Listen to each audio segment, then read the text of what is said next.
9 मई से अब तक 150 केसेस की पेशियां मैं भर चुका हूं अदालतों में। ये बड़ी जल्दी मैं 200 केसेस में पहुंच जाऊंगा, डबल सेंचुरी हो जाएगी मेरी। और सिर्फ घर से निकलता हूं, अदालतों में पेशी करके फिर घर वापस आता हूं। मुझे पता था कि ये माफिया का मैं मुकाबला करूंगा। माफिया का मतलब ये कि ये वो लोग हैं, ये छोटा सा तबका है, ये मुल्क के वसाइल के ऊपर कंट्रोल करके बैठा हुआ है, ये आपस में मिले हुए हैं। इन्होंने जब मेरी हुकूमत चल रही थी तो इन्होंने पूरा प्रोपेगेंडा किया, मीडिया के हाउसेस के लोग इनके साथ मिले हुए थे। अब वो ज़रा दौर देख लें, क्योंकि अल्लाह अल हक है। वो तो अब इकोनॉमिक सर्वे जो कि हर साल माइशत के ऊपर एक सर्वे पब्लिश होता है, इकोनॉमिक सर्वे ऑफ पाकिस्तान, उसके अंदर वाज़े लिखा हुआ है सबसे बेहतरीन परफॉर्मेंस थी। इसी वजह से आज से 27 साल पहले मैंने अपनी इंसाफ की तहरीक शुरू की थी। तो मैं तो बड़ी पहले इस नतीजे पे आ गया था कि जिस मुल्क में इंसाफ नहीं है, कानून की हुक्मरानी नहीं है, रूल ऑफ लॉ नहीं है, वो मुल्क तरक्की नहीं कर सकता। जब ताकतवर फैसला करता है इस मुल्क में, तो क्योंकि वो कानून के ऊपर है, वो हर किस्म का जुल्म कर सकता है कमजोर पे। अब ये सब कुछ हो रहा है कि कहीं इमरान खान घुटने टेक के हमारे पास आ जाए कि सर जो आप कहते हैं मैं तैयार हूं। बस इसके लिए हर किस्म का हरबा इस्तेमाल किया जा रहा है, हर किस्म का, मेरे पे भी नहीं, मेरे खानदान के ऊपर, उनके अलावा जो तहरीक इंसाफ के अंदर लोग हैं जो खड़े हैं आज, उन सब के ऊपर अब ये गुजर रही है। मैं कभी नहीं समझता था कि मैं अपने मुल्क में ये हालात देखूंगा।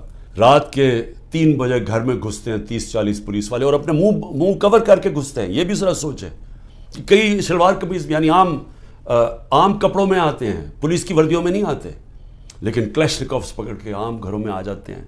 वहाँ बच्चे होते हैं, वो कई बच्चों के ऊपर क्या गुजरती है वो जब देखते हैं। आज़म स्वाति के पोतियों के सामने, उसको बीवी के सामने अंदर घुस के रात के 3 बजे उसको मारा, सबके सामने देख रहे हैं उसको मारते हुए एक 75 साल के आदमी को। पता चला कि पूरा प्लान बना हुआ था। ये प्लान के तहत फॉल्स फ्लैग ऑपरेशन, यानी पहले वो उस तरह मुझे उठाया और उसके बाद फिर पहले पता था कि रिएक्शन आना, और उससे ये जो जलाना घराना और ये किया, और उसकी आड़ के अंदर सारे लोगों के ऊपर बंद कर दिया और मेरे ऊपर केसेस कर दिए। मैं जब जेल में हूं तब मेरे ऊपर केसेस करने शुरू कर दिए कि जी मेरे कहने पे हुआ सब कुछ। एक स्टेटमेंट नहीं है 27 साल में मुझे एक स्टेटमेंट बताया कि मैंने कभी किसी को कहा कि आप तोड़ फोड़ करें। हमेशा मैंने कहा कानून के बीच में रहे, हर जगह मैंने कानून की पाबंदी की है। जब मुझे लगा इंतशार हुआ, मैंने अपनी पार्टी को पीछे हटाया। ये जो केस है मेरे ऊपर अल कादर का, ये केस क्या है? केस ये है कि कैबिनेट एक फैसला करती है और वो ये कहते हैं कि जी मुझे ज़ाती फ़ायदा हुआ। ज़ाती फ़ायदा क्या हुआ? अल कादर यूनिवर्सिटी। अल कादर यूनिवर्सिटी तो 7 महीने पहले शुरू हो गया था काम उस पर, वो तो मुकम्मल भी पहले हो गई थी। तो मुझे कैसे उस कैबिनेट के फैसले से फ़ायदा हुआ है, और अल कादर यूनिवर्सिटी से मुझे कैसे फ़ायदा हुआ ज़ाती तौर पे? यानी शौकत खानम 9 अरब रुपया इकट्ठा करता है हर साल, मुझे ज़ाती तौर पे क्या फ़ायदा है? वो तो ट्रस्ट है। कभी किसी ने ये नहीं पूछा कि जो इंग्लैंड के अंदर जो NCA की डील थी मलिक रियाज की, जो 190 मिलियन पाउंड आया था यहाँ मलिक रियाज का, किसी ने नहीं पूछा कि उसके अंदर से 18 अरब रुपए का घर खरीदा है 1 हाइड पार्क लंदन के अंदर। पूछा किसी ने कि उसके पास पैसा किधर से आया? कभी किसी ने पूछा है कि ये जो इनके 4 महंगे मेफेयर में अपार्टमेंट हैं, जिसका इंकशाफ पैनामा के, जो दुनिया में इंकशाफ हुआ था, इंटरनेशनल इंकशाफ पैनामा का, कभी पूछा है? फिर कभी वो कैलेबरी फॉन्ट आ गई कि एक फ्रॉड कॉन्ट्रैक्ट दिखा दिया, वो उस फॉन्ट के अंदर लिखा हुआ जो उस वक्त इजाद ही नहीं हुई थी, वो उससे अगले साल आई थी। वो झूठ पकड़ा गया मरियम नवाज का, वो कोई उसके ऊपर केस नहीं है। कभी किसी ने ये नहीं पूछा कि वो जो चौधरी शुगर मिल का 80 करोड़ रुपया दिखाया था कि जी किसी दुबई के बिजनेसमैन ने भेजा है, वो दुबई के बिजनेसमैन ने नैब के अंदर लिख के दिया कि मैंने पैसा नहीं भिजवाया।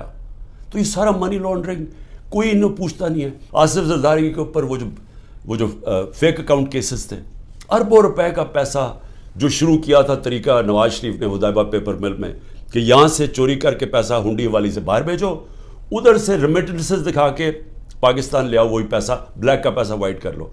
खुद ही कानून बनाया कि जो बाहर से रेमिटेंस है कोई सवाल नहीं पूछ सकता। वो हुदैबा पेपर मिल के जो केस था, उसके ऊपर BBC की डॉक्यूमेंट्री बनी। इसहाक डार ने 164 का बयान लिखवाया कि कैसे वो पैसे इनके मनी लॉन्ड्रिंग करके भेजता था। वो काजी फैमिली जो लंदन में बैठी हुई थी, उसका पूरा बयान है।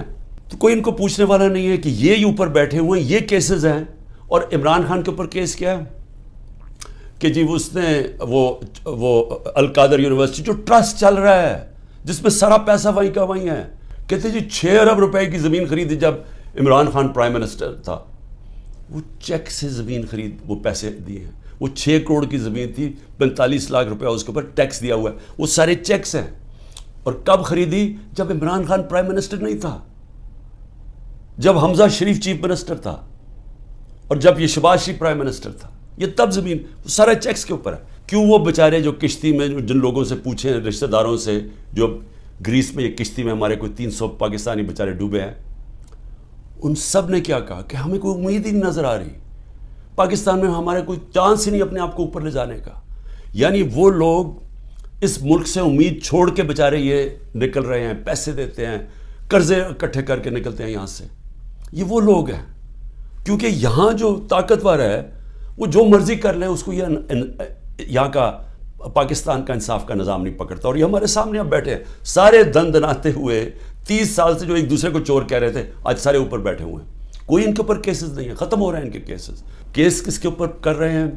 ان لوگوں کے اوپر جن کی پوری کوشش تھی کہ اس ملک میں قانون کی بالادستی لے کے آئیں۔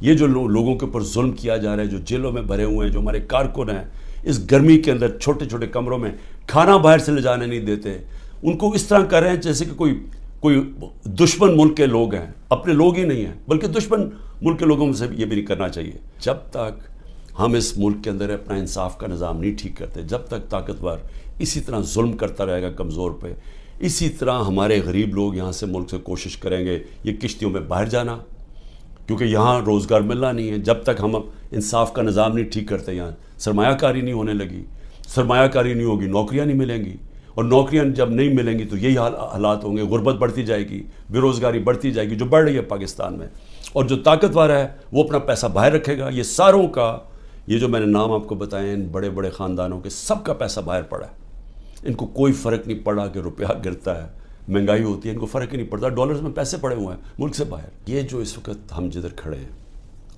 یہ اصل میں ہے ہمارے مستقبل کی جنگ، یہ ہماری حقیقی آزادی کی جنگ ہے۔ میں پھر سے آپ کو بتا دوں کہ حقیقی آزادی انصاف سے آتی ہے، رول آف لا سے آتی ہے۔ جب تک ملک پہ انصاف نہیں ہوتا، رول آف لا نہیں ہوتا، اور اس کا بھی مطلب بتا دوں کہ طاقتور اور کمزور کے لیے ایک قانون جب تک نہیں آتا۔ برطانیہ کے اندر پرائم منسٹر کو اس لیے نکالا گیا، بورس جانسن کو، کہ جو قانون سب کے لیے بنائے ہوئے تھے اس کے اوپر وہ فالو نہیں کر رہا تھا، اور وہ صرف اس نے ایک گیٹ ٹوگیدر کی تھی، چوری نہیں کی تھی، صرف گیٹ ٹوگیدر کی تھی کہ سوشل ڈسٹنس تھی کورونا کے دور میں، اور اس نے اس کے اوپر عمل نہیں کیا، اس کے اوپر پرائم منسٹر نکلا۔ ہمارا یہاں دیکھ لیں کہ اوپر ابھی ایک ٹیپ، جو آڈیو ٹیپ آئی ہے، اس میں کیا شہباز شریف کہہ رہا ہے کہ مریم کے داماد کے لیے اس کی ہاؤسنگ سوسائٹی ہے، تو گریڈ سٹیشن لازمی ہوتا ہے، جو ہاؤسنگ سوسائٹی بنائے وہی گریڈ سٹیشن بناتا ہے، اور وہ کہہ رہا ہے کہ مریم کہہ رہی ہے کہ وہ سرکاری طور پہ بنے، یعنی 70 کروڑ روپے کا عوام کو نقصان پہنچا رہی ہے ٹیکس کے پیسے پہ، تاکہ داماد کا 70 کروڑ روپیہ بچ جائے۔ یہ اس کے کانورسیشن میں کہہ رہا ہے، اور وہ اس کا پرنسپل سیکرٹری کہہ رہا ہے فکر نہ کریں جی، یہ ہم کر دیں گے۔ یعنی ملک کو 70 کروڑ روپے کا نقصان پہنچائیں گے، اور ان کو یہ جو اوپر خاص کلاس بیٹھی ہے اس کو فائدہ پہنچائیں گے۔ میں سارے پاکستانیوں کو کہہ رہا ہوں کہ یہ جو اوپر قبضہ گروپ بیٹھا ہوا ہے اور یہ ظلم کر کے لوگوں کو ڈرا کے ہمیں غلام بنا رہا ہے، یہ اس جہاد کے اندر آپ نے کسی صورت پیچھے نہیں ہٹنا۔ میں پھر سے آپ کو کہتا ہوں، پیچھے ہٹ گئے ملک کا مستقبل کیا؟ ہمیں وہی علامہ اقبال کی جو ان کی شاعری تھی، ہمیں اس کے اوپر ایک ایک شعر کے اندر کہ ہمیں انہوں نے پورا فلسفہ دیا ہوا ہے کہ آزاد قومی کی صرف پرواز ہے، صرف آزاد لوگ ہی اقبال کے شاہین بن سکتے ہیں، غلاموں کا کوئی مستقبل نہیں ہے۔